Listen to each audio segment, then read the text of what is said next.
Hey, welcome to SAB Chronicles, aka the COVID Chronicles. We're going to dive deep into the teachings of a few of our CEO action pod groups spanning from 2020 all the way to 2024. This series takes us through the fire of COVID to post COVID, and now who really gives a care about COVID? If you listen to this series, you're going to gain inside knowledge of strategies of the past and strategies of the future. Hold on to your seats as you're about to get a PhD in business. Buckle up and let's get rolling. Hey, are you looking to scale your business from five figures to six figures or six figures to seven figures? If you are, I have the perfect thing for you. What I want you to do today is I want you to go download a book. This book is going to take you through my 3-pillar system. It's 100% free. All you have to do is go to growfast.cash. I say again, go to growfast.cash and you're going to be able to download my free international best-selling book, which is called Be Good, Be Brief, Be Gone. You can take that book. It's going to help you scale your business to the next level. Again, go download it. Be good, be brief, be gone. Growfast.cash. I say again, growfast.cash. Enjoy.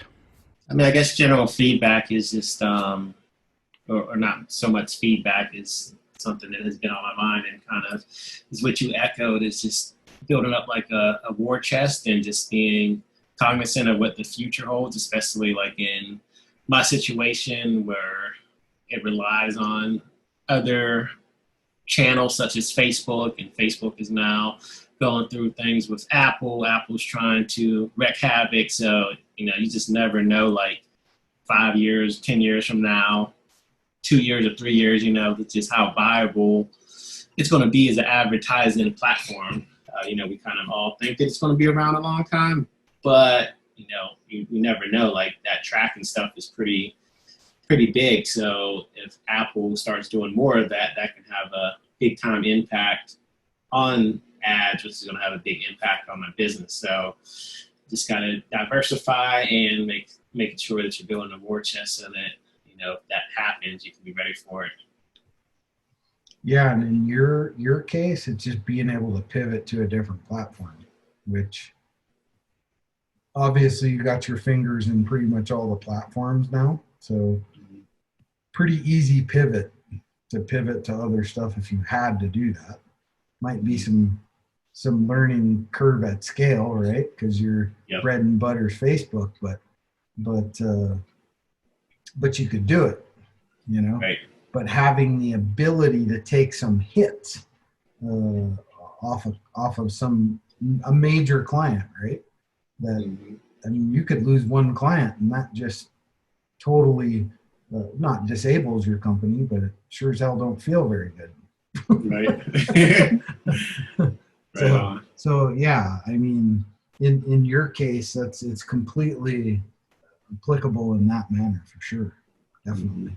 Anybody else want to add to that?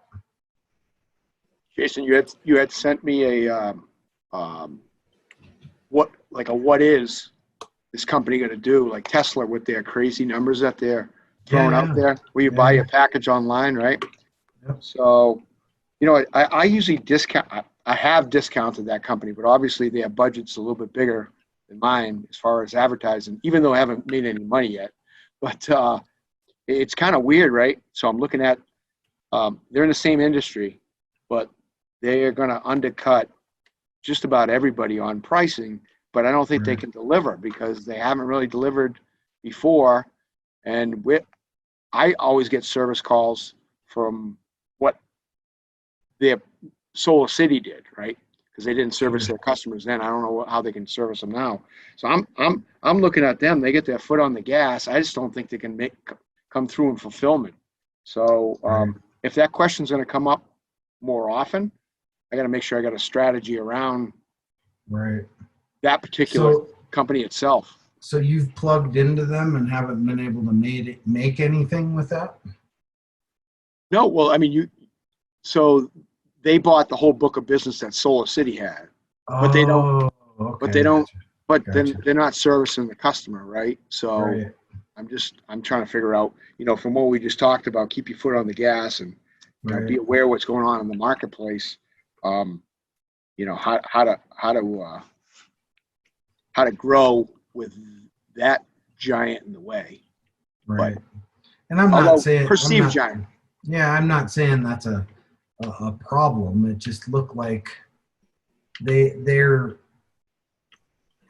the perception that they put off is this, far less expense, yada yada yada, and obviously what you're putting together for your clients, right? Your people that you're doing installs for every single month is less than the big machine already, right? So, and you can afford to do all these different add-ons and things like that if you need to do that. Yeah, But, the other big companies, yeah, but right, so right. I kind of look at it as they're doing a hell of a marketing job. I don't know what kind of revenue they're going to get out of it, but it's almost Right. like walking into the McDonald's and you look at the burger on the screen, and you're like, I want that, right? And that's what they have, but it's not what you get. Right. So Yeah. I have a question for you on that, Artie. Do people come to their place of business to pick and choose, or is everything done in home?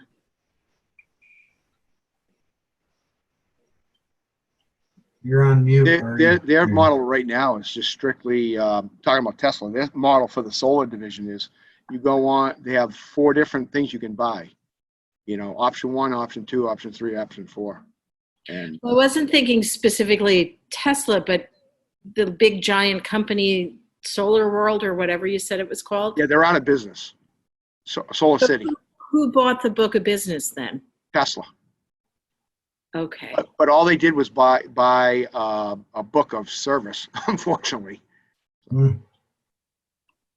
Interesting. Let's brainstorm that, because I have an idea, and I'm not sure it will work, but I have an idea of how to potentially access the existing book of business. Well, to be honest with you, I get contacted probably 3-4 times a week about doing service on their systems, and I won't do it because they're a mess. I mean, it's just, you might as well just scrap the concept that they had. It's just, I don't want that kind of business. So, but I appreciate that. Okay. Well, maybe this is more of a conversation, not a conversation around necessarily around Tesla as a whole, as far as talking about a strategy to get into Solar City, right? I think that's a worthwhile conversation. Not necessarily about getting into Tesla. Yeah, it's probably a pivot product, right? So Sure, where those people have been orphaned, some of these other cool little off-grid projects might be a little revenue stream. So Nancy, you know what? That just changed my mind. But I don't want to do the service for them though. All I can do is think about a commercial that they had of a big, box chain haircut store across from an old guy's barber shop, and it said $6 haircuts, and was a thing for a sign company. And he went and bought a banner sign that said, "We fix $6 haircuts." And then the next thing you see is the big, massive chain that was, the Goliath that was going to swallow them up is empty, and tumbleweeds are blowing through there. I've been referred into more than one set of clientele simply because I had somebody said they will fix the problem. They'll call, we can call them up and we answer them and they walk them through us and they fix it. A specialist is a specialist, right? You don't want, if I get solar, I don't want to be an expert in solar. That's all I'm saying. I want a special. Yeah, but you also don't want a problem client if you're in business and if these systems that have been put in place are a mess. Who wants to deal with untangling that and then having to do it at a fair price? You're right, just scrap it and start new. Do you have any idea what that looks like in terms of those people who have had these systems that are shitty, sorry, but are not great, and then to upsell them a new system? Anything like that ever happen? It has. Yeah, it has.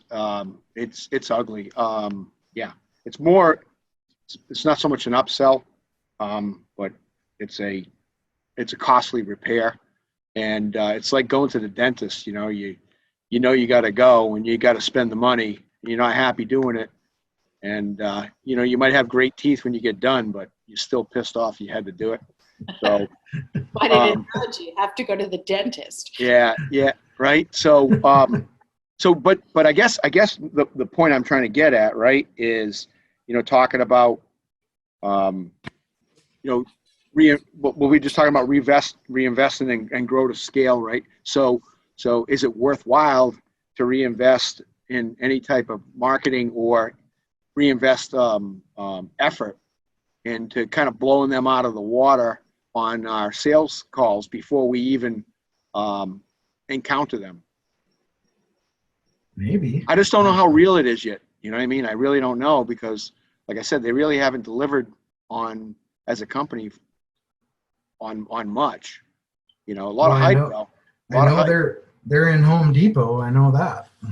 So they're already. Oh yeah, they have been for a while. Really? Not out here. Yeah. They got a little stand there and everything with their little wall module.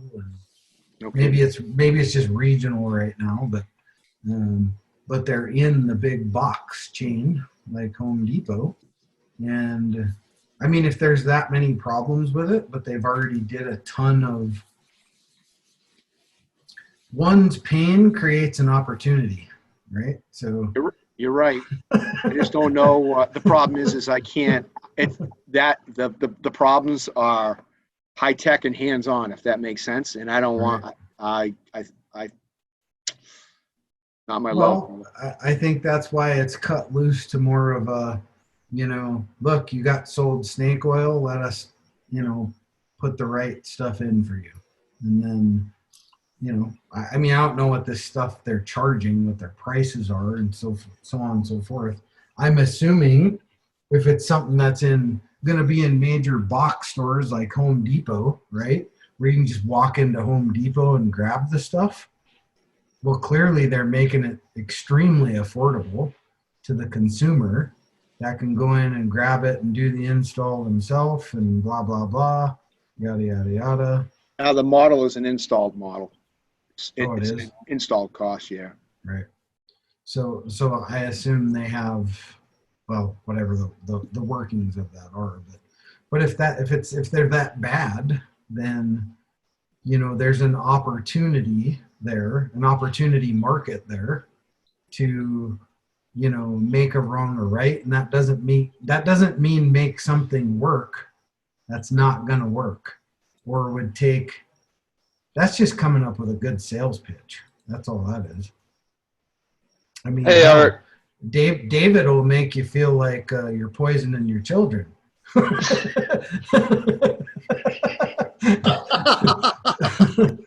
My gosh, look what's in your water. You're killing your children. If you just love your children.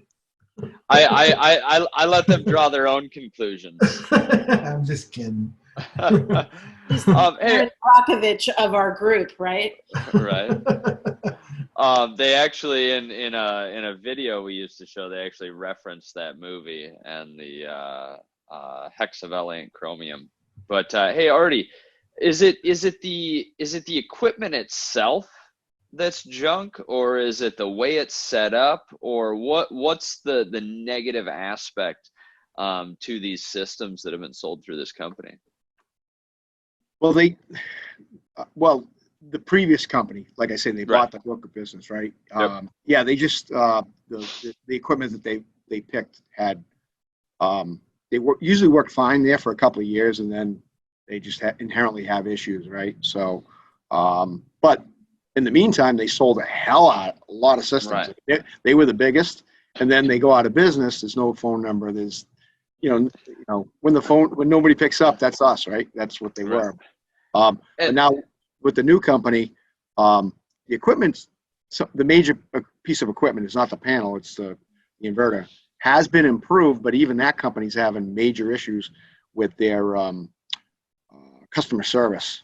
Even admits it in their, their calls to the stockholders and stuff. But the thing that I don't understand is a big company like that, the race to the bottom on the cost. I mean, I was saying to Jason that they're putting in systems for below what it cost me, right? Theoretically, when they do get around to putting them in. But they took tons of orders for those roof shingles that was supposed to be great, and they can't fulfill that either. So, but I guess my thing is like, is there opportunity with them coming, right, around that, and how to play it. That's all. I just, everything we were talking about today is just being lean, mean, and making sure you keep your budget. And I'm thinking we've got to just model it up a little bit more as far as cost to make sure that I can afford all the different layers and still hold some type of margin. Right? Sure. And I guess, the reason behind the question was, you're not interested in taking on these accounts as far as the service because you just don't want to get into the mess that's been put on these people's homes.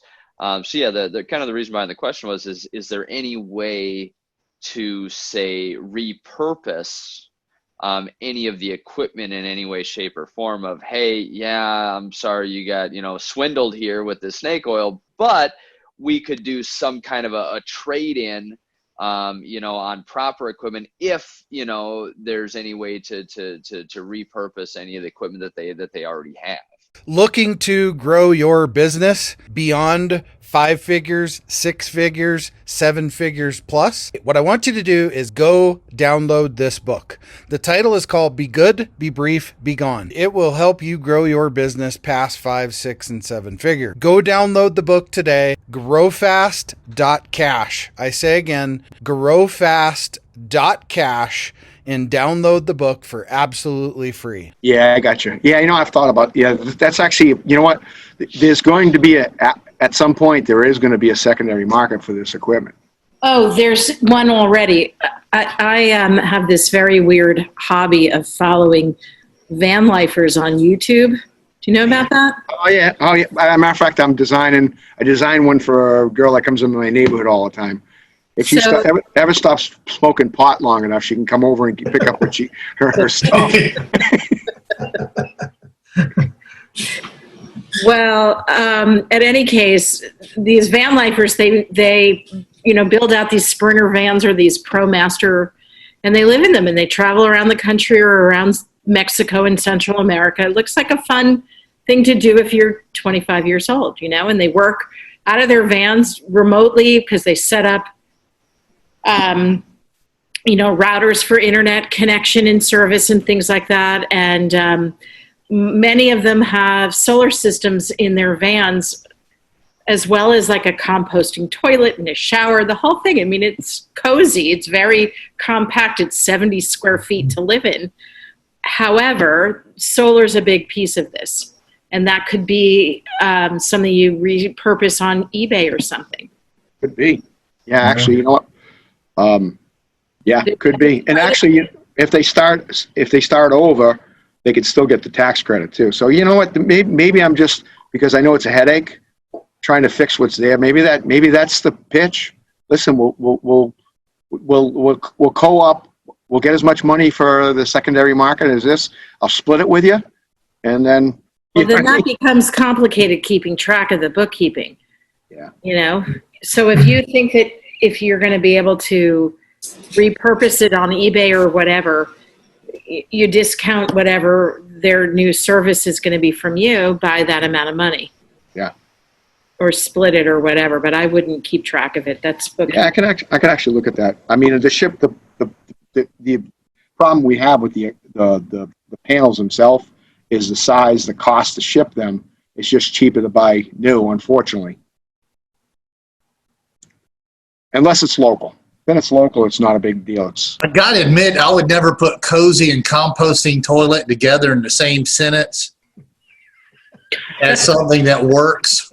Just, Well, completely outside of solar, but so here's my question. Have you ever been on a 28-foot boat and you've been down below in the cabin?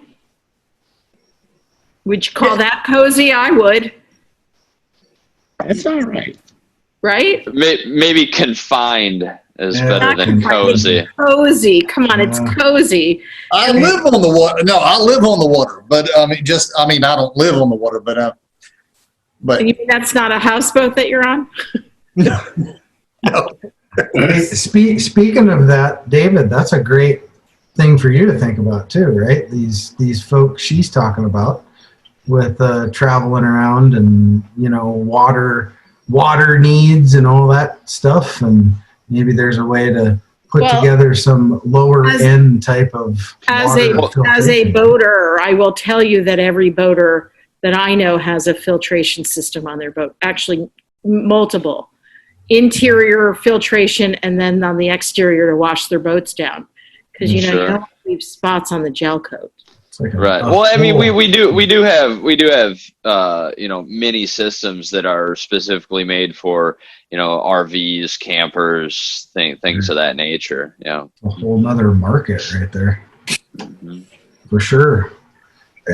Just curious, Terry, from a marketing standpoint, this whole Tesla conversation, what do you think from a targeting avenue that would need to look like?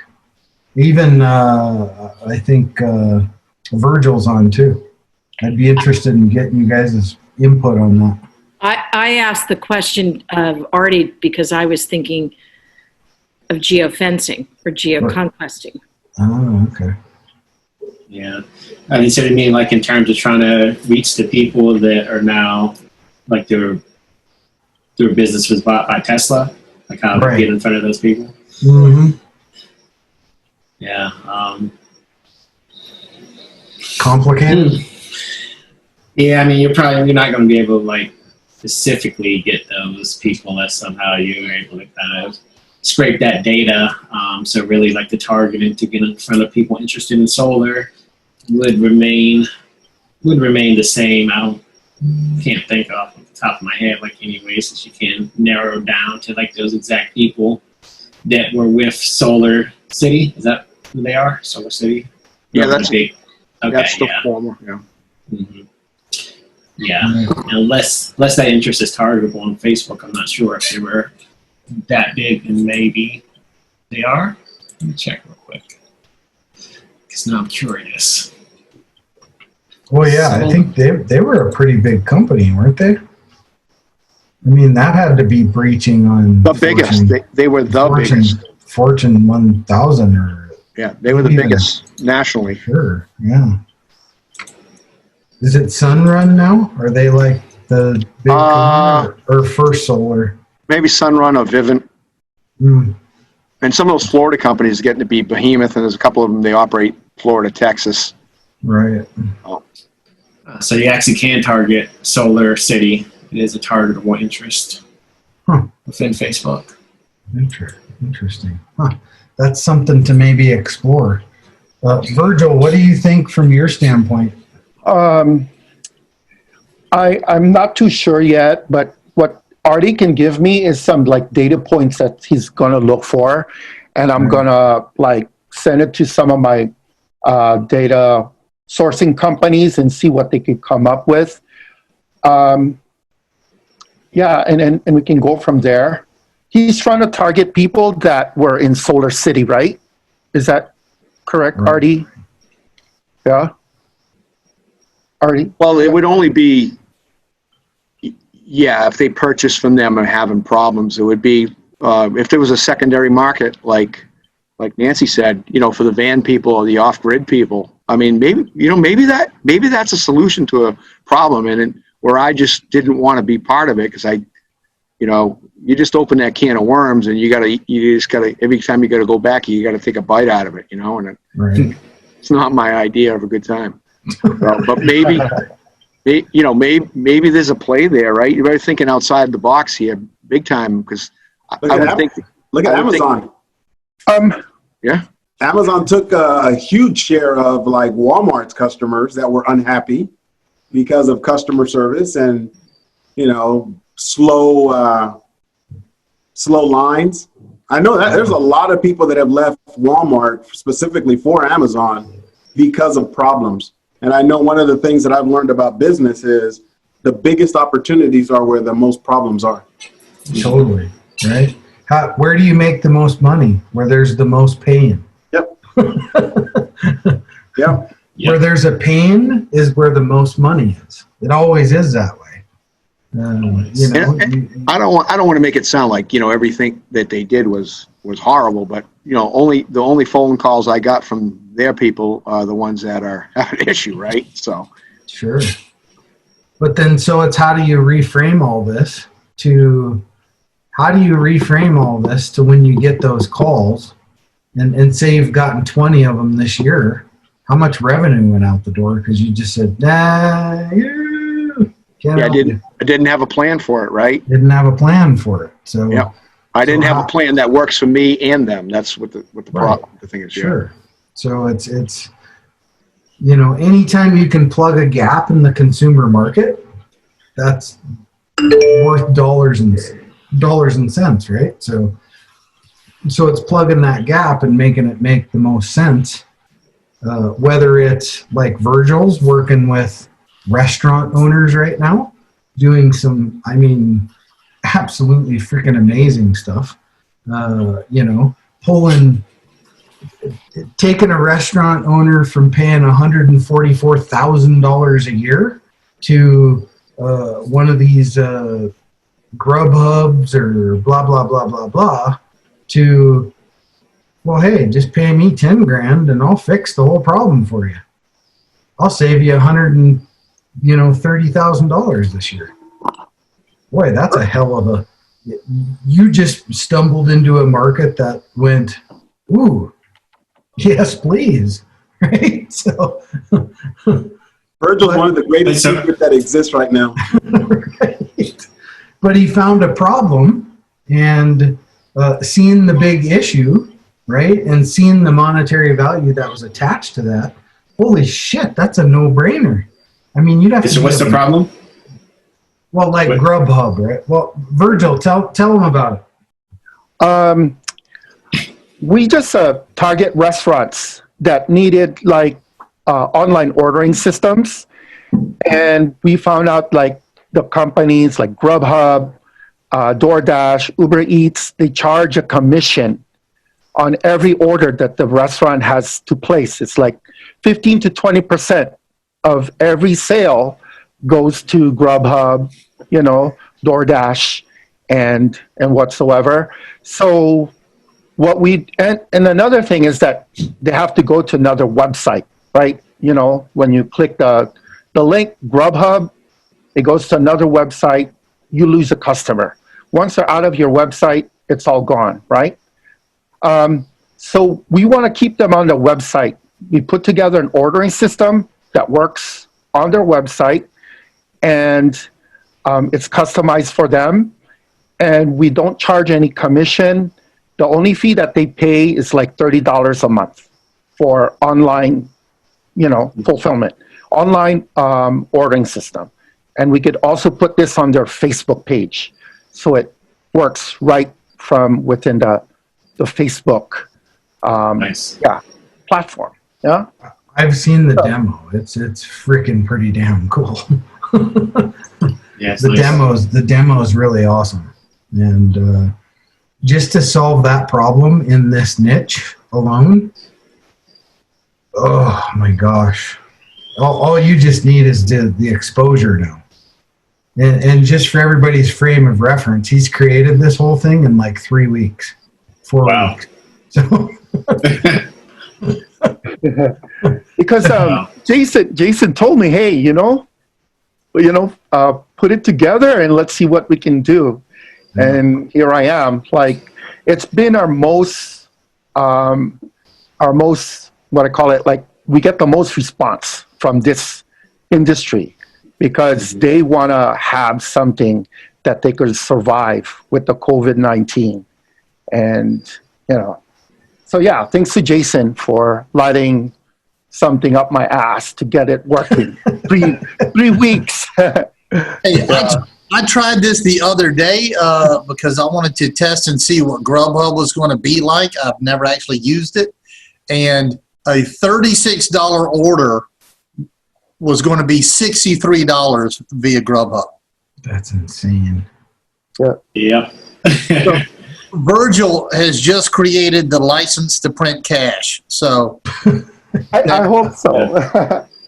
Yeah. Well, it's about getting it on the street now, right? So, your other product line that already has knocked it out of the park, and now you're adding this extra arm in here now of this idea, and to me, this is going to outwin anything you've done ever. It will be this for sure.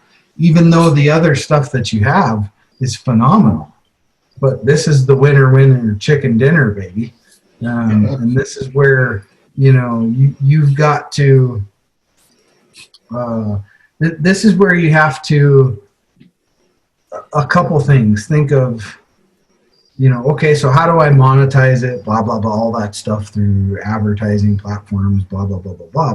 But take all this input, right?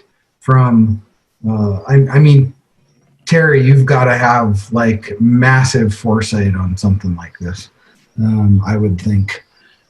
So I think you guys should definitely figure out some way to work together too on that. And because Terry's got the pulse on that 24/7 pretty much. Hey, we all want to scale our business. Hey, I have the answer for you today to help you do that. If you're looking to scale from 5, 6, even 7 figures and beyond, book called Be Good, Be Brief, Be Gone. I'm going to give it to you for free. All you have to do is type in growfast.cash. I say again, growfast.cash, and you can download the book for absolutely free. I hope the book helps you this year. Take your business to the next level. Again, go grab the book, growfast.cash. I say again, growfast.cash. I wish you the best and grow, scale, and win. Thank you for tuning in to the SAB Chronicles, otherwise known as the COVID Chronicles. Hey, we hope you took a lot of great little golden nuggets from this episode. Follow us on social media. Follow us everywhere you can follow us for updates on all of our different series of podcasts, to include this one right here. We hope to see you back as soon as possible. And remember, you should always want to grow, scale, and win. We'll see you on the next episode.